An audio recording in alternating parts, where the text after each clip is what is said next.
नमस्कार दोस्तों, Manoj short hand classes में आपका स्वागत है।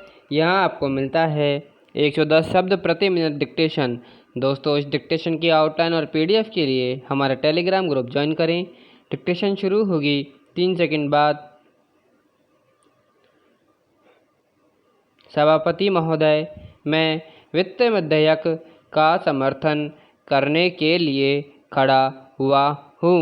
उत्तर प्रदेश की जनसंख्या बहुत बड़ी है और उसका क्षेत्र भी बहुत बड़ा है, इसलिए यह आवश्यक है कि उत्तर प्रदेश को उसकी जनसंख्या और क्षेत्र के अनुसार विकास योजनाओं के लिए केंद्र से आर्थिक सहायता दी जाए।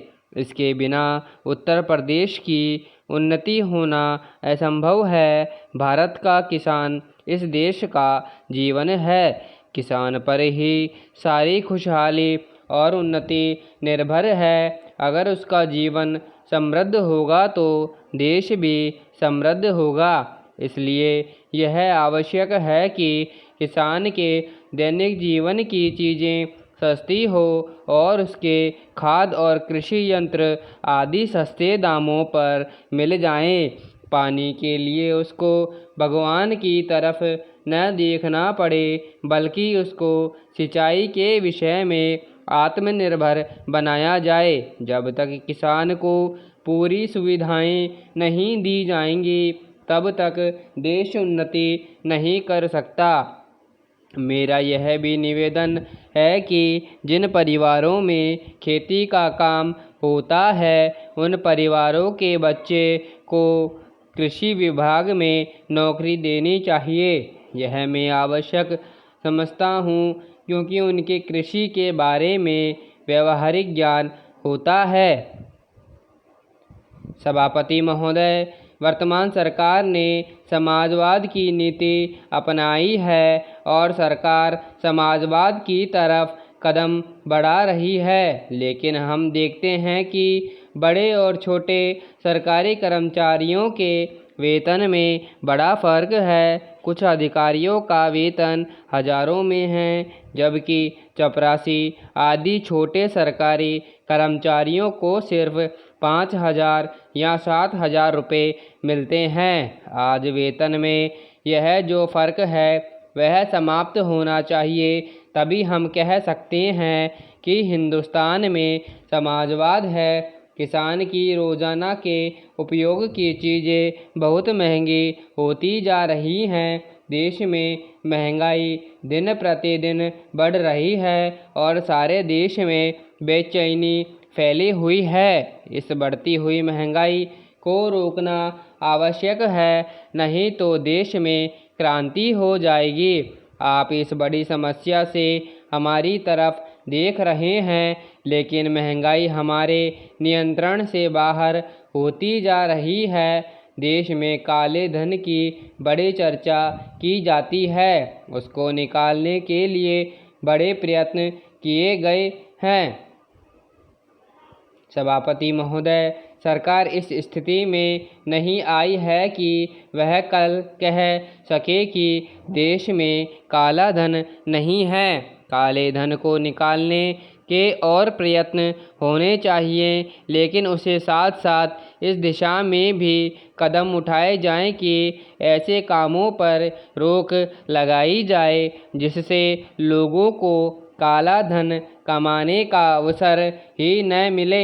आज हमारे देश के विभिन्न प्रदेशों और क्षेत्रों की स्थिति में बड़ा अंतर है। इस अंतर को समाप्त किया जाना चाहिए। मुझे आशा है कि वित्त मंत्री जी को बता रहा था कि आप एक तरफ से नए नए कर लगाकर खजाने को भरने की कोशिश कर रहे हैं और दूसरी तरफ आपके विभाग उस खजाने में छेद कर रुपया निकाल रहे हैं।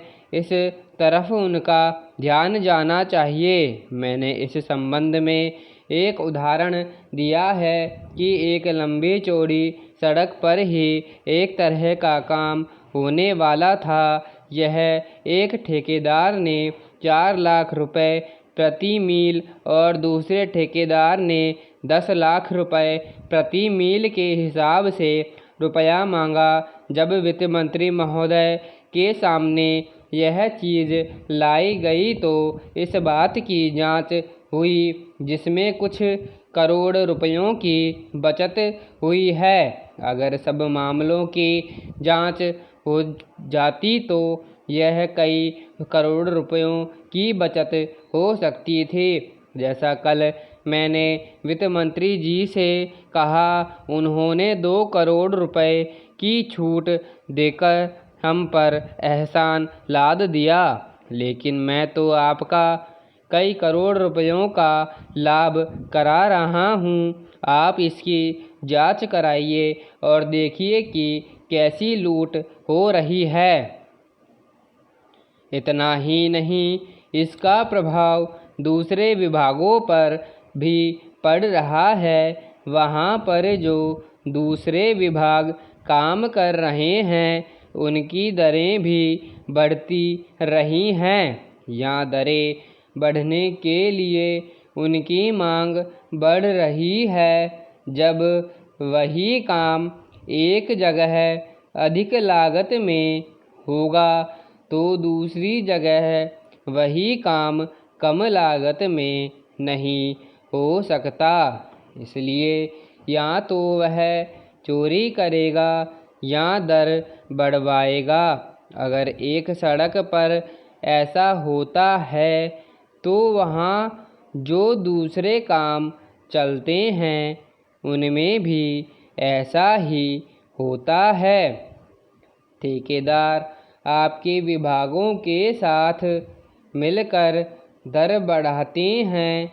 मैं भ्रष्टाचार की बात नहीं कहता हूँ, आपको उसको आप बंद कर सकते हैं और न मैं बंद कर सकता हूँ और न लोग। समाप्त। धन्यवाद।